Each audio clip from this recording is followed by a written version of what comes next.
Hello. Welcome into Pax What She Said live recaps with me, Perri and Maggie, as always. Um, little later than normal. Apologies for that, but the Packers lost to Vikings on Sunday evening, 34-31. It was a higher scoring game the Packers have been in, I think, at all so far this season, at least since the 49ers game. But unfortunately dropped a close one to division rival. Lots to talk about. Lots to talk about with this game. Also, lots to talk about just like outside of the game in the Packers world. But of course, first, how you doing, Meg? I'm good. I'm really excited for this long weekend that's coming up. And honestly, a little bit bummed that it sounds like Jared Goff is set to start on Thursday for the Lions because I was really excited about, eating pie all day and watching Tim Boyle against the Bears. But, I guess that's not what we're here to talk about today. So, No, it's not. But I agree with you. I was very excited to watch Tim Boyle. I didn't get to do it this past weekend. I heard he did not exactly play well, but what do you expect from the Lions? Where do you want to start with this game? I don't know. I kind of feel like it was a tale of two halves for this Packers team. But I guess we can just get started with the offense and what we liked and didn't like because there's a lot of both. Yeah, yeah. Um,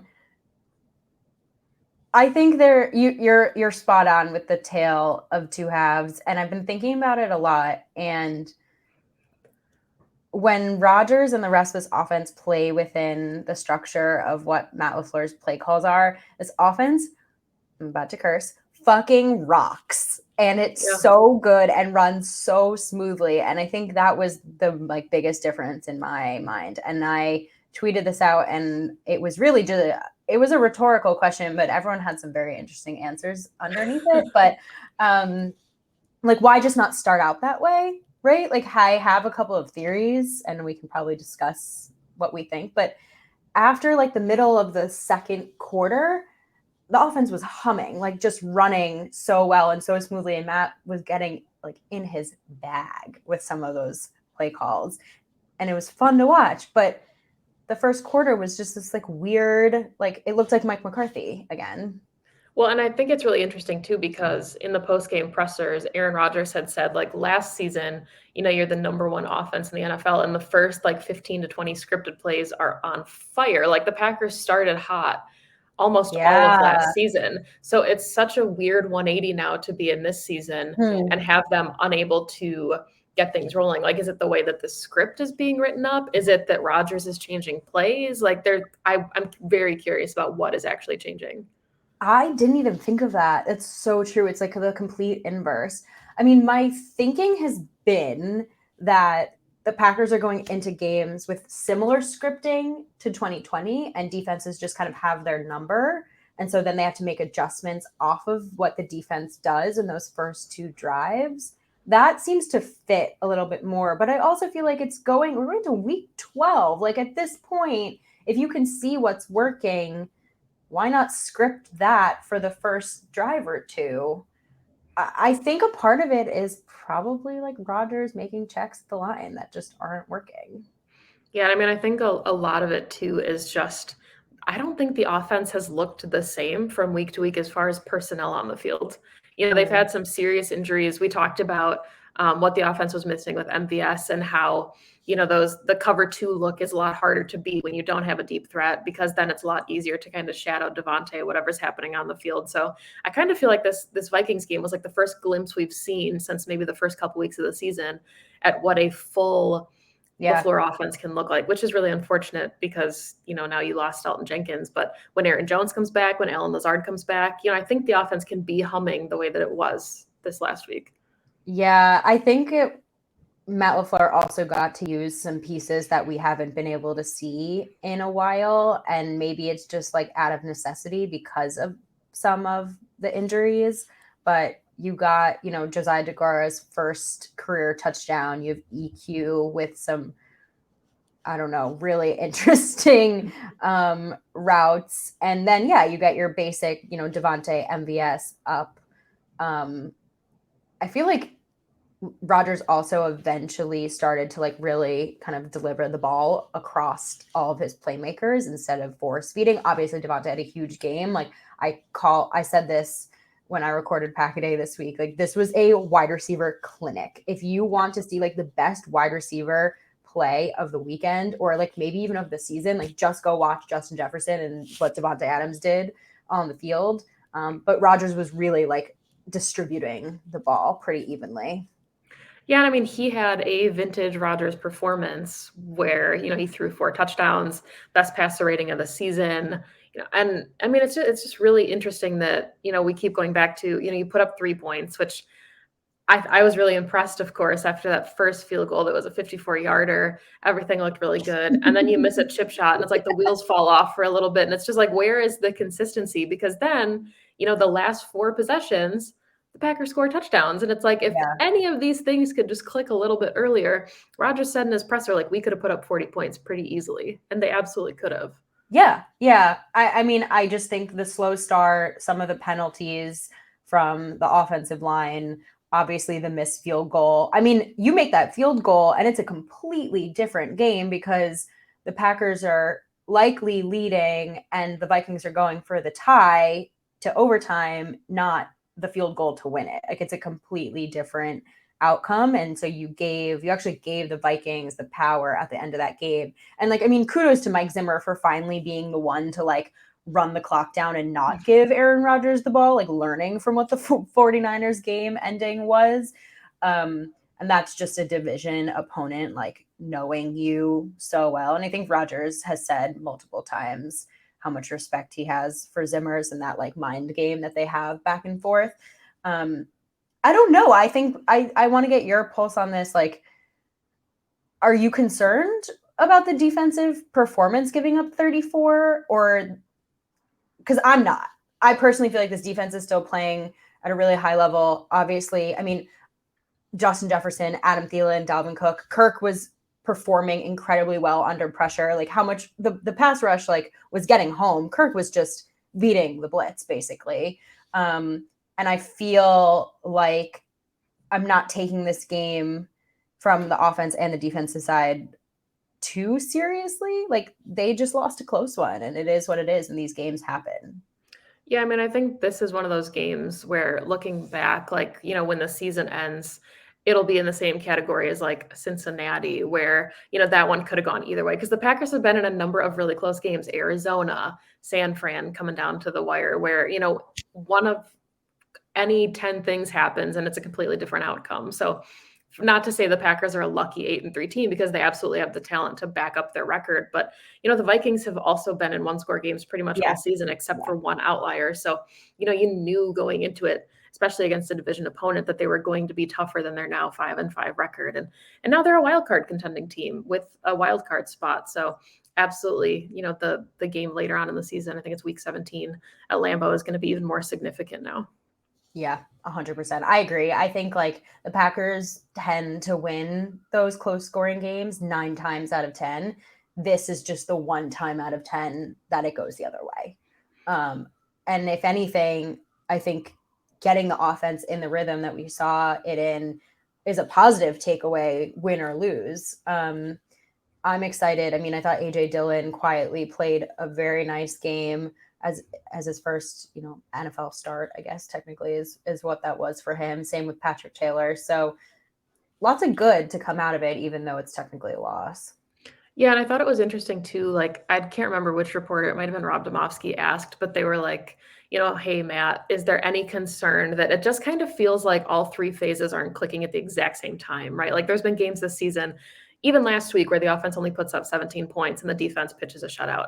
Like, there's always been, it never feels like they've played, maybe except for the Cardinals, I don't know, like a complete game. And, Matt LaFleur had said, like, getting towards the end of the season, obviously, you need all 3 phases to be clicking, especially when you're going into the playoffs. So there's absolutely plenty for them to figure out. But, I think it was a really good sign. I feel better, I guess I should say, long-term about the offense now than I am concerned about the defense.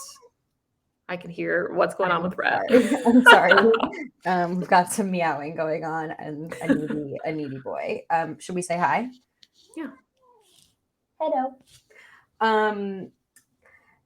Yeah, I agree. I mean, I feel like we've been waiting for this offense to like find what we saw this weekend, and I think that we would be having a completely different conversation if it just had been the reverse. The Packers win 34-31.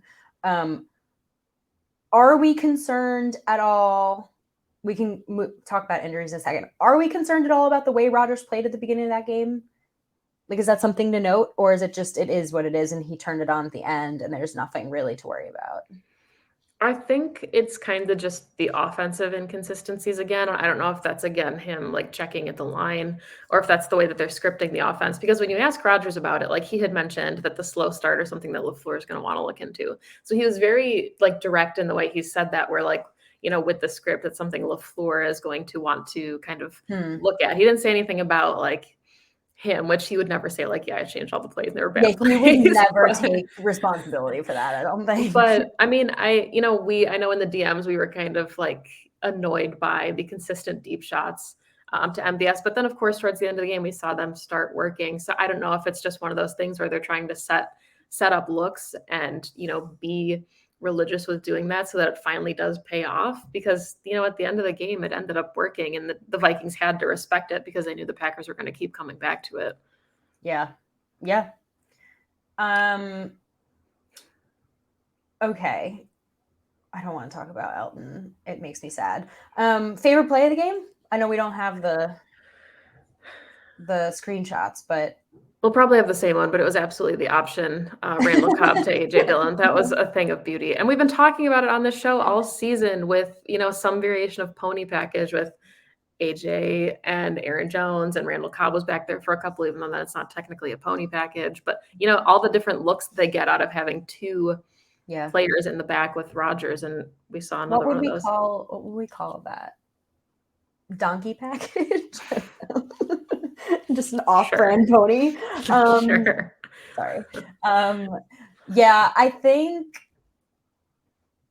mine was probably Rodgers finally hitting MVS, because we've just been waiting for that for so long, and I think they've been waiting for it. And you can only, first of all, I hate the shot play like so much because it feels so unnecessary when the actual 75-yard touchdown to MVS works. Like, why try to hit that like 50-50 sideline ball that hasn't been hitting all season when you can route MVS the way you did for a 75-yard touchdown? I know that's like really simplifying it, and it's probably not as easy as it sounds, but it felt like a lot more seamless, and MVS was open. Like, I hate the taking the shot on like second and long or third down even, and them not hitting. But I'm glad that it hit, because now defenses are going to have to again like respect the deep ball the rest of the season. Because I feel like eventually, if Rodgers doesn't connect on any deep shots like that, defenses are going to stop like preparing for it. I don't know. Maybe that's wrong. Maybe it's just Aaron Rodgers and they always will. I digress.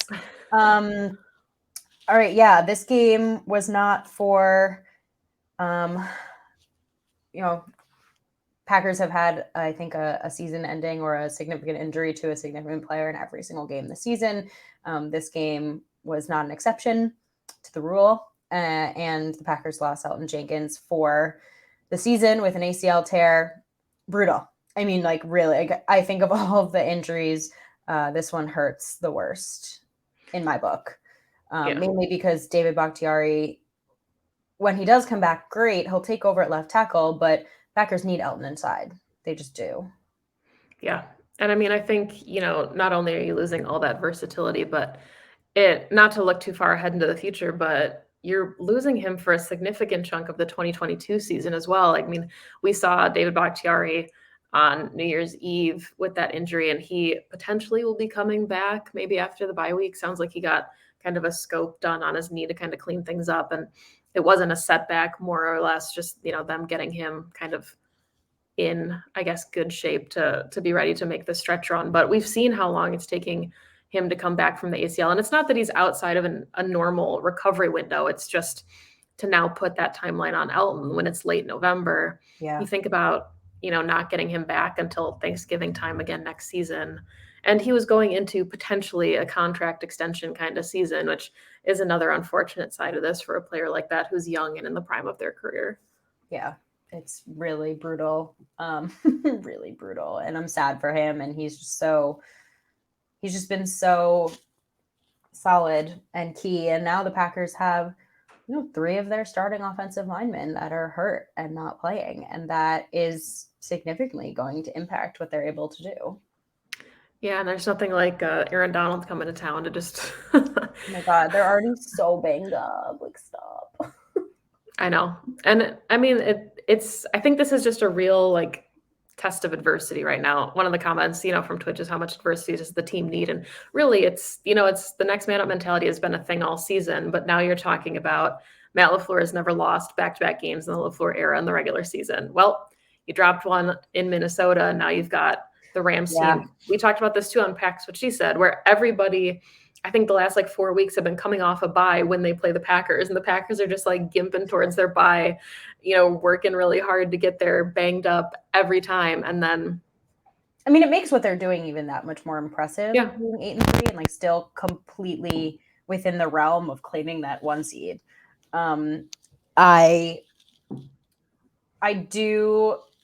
been thinking about that Matt LaFleur stat, and I'm refraining from doing anything with it because this just might be the week that finally happens for him. I hope not, for sure. I think being at Lambeau is going to be a very significant advantage for the Packers against the Rams, especially, they have to travel from LA to Wisconsin. They have to change time zones. They have to now be in the cold. From what I hear from you, it's quite cold. So there is a level of home field advantage, but man, I mean, the Packers need that bye so badly. Badly. They really do. And I mean, it's not like it's going to get that much easier outside of the bye either, right? They've got the Bears and Vikings still to host at home. They've got the Browns coming on Christmas. They've got to go away to Baltimore. The Ravens are a team that's also dealing with a ton of injuries, just like the Packers have been. Yeah. But yeah, I mean, it's another tough stretch. And, the tiebreaker with the Rams is going to matter, just like the tiebreaker with the Vikings could potentially matter down the line. They're fortunate to be in the position they are after beating the Cardinals, but, the Rams can get hot just like any other team. They've got really good pieces on offense. They've got some insane pieces on defense. And yeah. Okay, so let's talk about the defense from this Vikings game, because they were going into this game. Everyone's talking about the Packers defense, how it's amazing, how it never seen anything like it. And they're giving up 18 points a game. And then Kirk Cousins and this Vikings offense, who, I mean, arguably have one of the, best wide receiver duos in the league, put up 34 on them. And I think part of that is the Packers just did not capitalize on any turnovers. Kirk gave them plenty of opportunities, and actually quite uncharacteristic to this team, which is why I hate relying on turnovers. You shouldn't win games relying on turnovers. But the Packers have been I think it's 5th in the league in turnovers so far. So you'd think they'd come up with at least 1. And I think even if it is just 1, they change the course of this game, but unfortunately none. I think Kirk had about 6 turnover-worthy balls. Packers came away with 0. And they ended up just being able to move the ball incredibly well against this Packers defense. And again, a very depleted Packers defense. I don't want to say that losing Rashawn Gary was the thing that affected this game, because the pass rush was fine. But I think when you lose that many starters, eventually it's just going to kind of collapse the whole operation. Yeah, and I mean, I think there were a lot of factors kind of going into the defense's performance too, right? Like you mentioned, the turnovers, obviously. And I think some guys just played maybe their worst games of the season. Eric Stokes had a couple growing pains. He had some really nice plays, but defending Justin Jefferson for an entire game, it's like when he was going up against Jamar Chase, those things are going to happen. Chris Barnes took some tough angles. There was just a lot of guys not playing their best ball. Yes, Kevin King, obviously. Kevin King, I think, was targeted 5 times, gave up 4 catches for 100 and something yards and 2 touchdowns. Well, and then you factor in like the penalties that, if some of the missed turnovers, the helmet to helmet on Kirk Cousins, they're going to call that every time, negates an interception, and then the Vikings score there. I think Matt LaFleur had mentioned in the post game that they had like 10 explosive plays for 250 yards, which was Yeah. the bulk of the Vikings' yardage on offense. So, those are things that we haven't really seen the Packers defense give up that many explosive plays. They've really had to make opposing offenses fight for every yard they're getting. And yes, when they get red zone, statistically they're able to score, but the Packers really have been making teams work to get to the red zone and put up points. And it felt like the Vikings didn't have to work very hard, and they just kind of could chunk plays down the field. Yeah, I mean, Justin Jefferson is just an incredible football player, and I enjoy watching him play so much. I, of course, wish that he was on a different team, but he's one of the best wide receivers in the league. Like, Devontae Adams is like, that man is a 6-year vet in his second season. He's just a different animal. So, yeah, bad day for some growing pains. I did have a couple of questions about just like the secondary rotation, because you've seen Joe Barry sort of rotate in Kevin and rotate in Rasul Douglas and some Chan Sullivan. And I haven't done my rewatch yet, admittedly, but I couldn't quite get a grasp on like what the thought process was behind the rotation this game. It felt to me, and you can totally hold me accountable here because you have watched the game again, but felt to me like a lot less nickel than normal. And I didn't understand why he wasn't playing as much, because against other offenses with lots of playmakers, we've seen it like against the Cardinals, etc. The base defense has been nickel, and it just didn't seem to be the way they played. And I couldn't really quite understand why. So if there are any reporters out there that want to ask Joe Barry in his next press conference for me, I'd appreciate that. But of course, like I said before, I'm not worried that this is like a new trend for this defense, because I think they put enough on tape to show that they can shut down great offenses. Yeah. I mean, I don't want to call it like seeing ghosts, but it felt like they were so kind of honed into what Delvin Cook was able to do last season at Lambeau Field, where he had like 200 rushing yards, that they really went heavy. And then the secondary suffered for that. And, Tyler Lancaster had mentioned that too, where, they knew that the Vikings were going to try and pound the ball with Delvin Cook. And so far, I mean, still, even against the Vikings, the Packers have yet to give up 100-yard rushing to a running back this season. So, they did a good job of kind of taking Delvin Cook out of it for the most part. They just gave up 169 yards to Justin Jefferson instead. Yes, that is the flip side of that coin, is that their secondary was a lot more vulnerable by doing that jumbo package, which I thought was, I don't think the Vikings are a really good team to try that out against, but no, I agree with you. But again, like, I went to this game fully not expecting, but with the understanding that like this is a game that the Packers could drop. Like, this is a common opponent, it's a division opponent. The Packers, Vikings always play each other tough. And there is no coach, I think, that watches more Aaron Rodgers tape than Mike Zimmer. So it was a really good game, though. It was just like, for a football lover, I thought it was a really fun game to watch. Lots of points. I do a little betting in my free time, and I found that lots of games this season are hitting the under, right? Like, there just hasn't been as explosive offenses as in years past, and especially the Packers have not hit like a single over basically all season. And this is the first game, right, that they haven't scored 30 since week 3, right? Like, it was just fun to watch lots of touchdowns happen. Yeah, and I was gonna say, I thought about that in my rewatch. I was like, man, if I was a fan, like if this was the Sunday night game and I was like a Jets fan, I would be all about it. Like, it had everything you want in a game as far as coming down to the wire. It was high scoring. It wasn't like a 17-14 victory that everybody's like, oh man, we got to finish watching this. Like, it was a really good game. It just, sometimes the other team wins, I guess. Yeah. Okay, so we're both on the same page that we're not like freaking out about this game. Like, I still think the Packers are fully in contention to like lead the NFC. I don't think this is like any indicator otherwise. Yeah, and I don't want to, project too much into next week, but I don't think I would necessarily be in panic mode yet. if the Packers drop next week either, because I think this is a team that just like genuinely really needs to get healthy. And after the bye, they're looking at potentially getting Aaron Jones back. They could be talking about maybe having David Bakhtiari come back. It sounds like Jair and Z are still questionable to maybe return for some type of stretch run. So, I think the team is trending towards getting healthier, even though, they just lost their interim left tackle. So it's hard to say that. But I think, I think it's going to be a really close game and a really good game. But even if the Packers went into the bye 8-4, I still think that they're in a good position with the games they have coming up to still put themselves in contention for the number 1 seed. I agree with you. Totally agree with you. Anything else that we missed we want to touch on? I don't know. I feel a lot better about the offense, I think, even in this loss than I had. Like, they beat Seattle and I was like, ooh, what is this offense? So to see them now, even though, yes, the outcome was not what the Packers wanted, I think there's elements of the game and the team that are trending in the right direction. It's just special teams, man. Woof, I'm over it. I don't know what else to say about special teams. Got to fix it. Yeah, I agree. Alrighty. Thanks all for joining us. This was fun. Thanks for waiting a day to chat with us. We'll be back with our Rams preview in a couple of days. I hope everyone has a nice Thanksgiving and holiday time with family, friends, pets, whomever you're celebrating with.